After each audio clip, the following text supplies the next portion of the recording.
侍の心を最後まで貫き通してやったというか、侍として埋められました。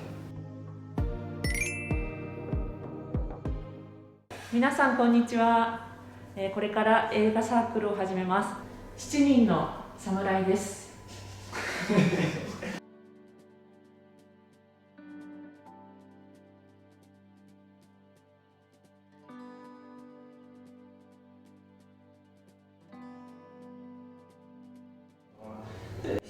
侍の一番印象的な場面は何でしたか？場面は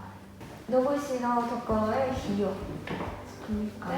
て、生地さんの奥さんがそこに住んで、自分の夫を見たら驚いて火を燃えているところへ行けることが一番印象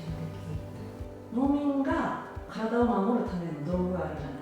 ゃない、あれを隠してて口代さんが見つけて一緒に持ってくるじゃん。あのシーンがすごく印象に残っています。彼らの発言の中で野武士になった者しかこの気持ちはわからないっていうセリフがあるんですよ。その武具を農民が隠して持ってたっていうことに怒りとか悲しみの気持ちが、それを見た時に多分すごい出てきたと思うんですけど、それをぐっとこらえて今はこの人たちを助ける複雑な気持ちだったと思う。侍って多分強いだけじゃなくて精神力、怒りとか悲しみとか嬉しいとか全部抑えて常に冷静でいられるように侍っぽいなっていうところを感じた。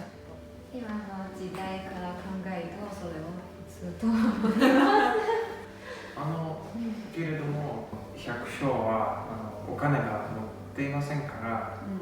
食べ物で払うのはちょっと失礼でしたね。心から優しい人なんじゃない？浪人はシングルになってただ生きていて仕事がないってことじゃない。でもみんなは結局村を助けるという目的があるから、だから7人の侍なんじゃない？私のおかげさまの町です。最初は4人ですが、7人に集まって守る目的があってグループになって、ですから7人の侍。それ今2人の話を聞いてそうかもでもなんか私なんか精神の話が関係してるのかなってちょっと思ったんですけど、なんかその浪人の時の気持ちとその侍っていう風になった時の気持ちがなんかもしかして違うのかなと思って、その浪人の時っていうのは侍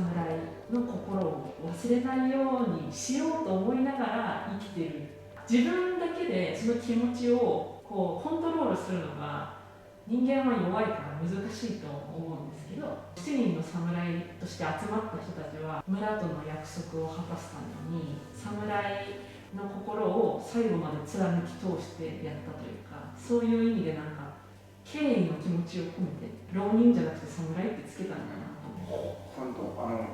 口尾さんは侍じゃなかったけど他の6人の侍と一緒に戦って亡くなった場面で侍として亡くなりました。口尾さんは、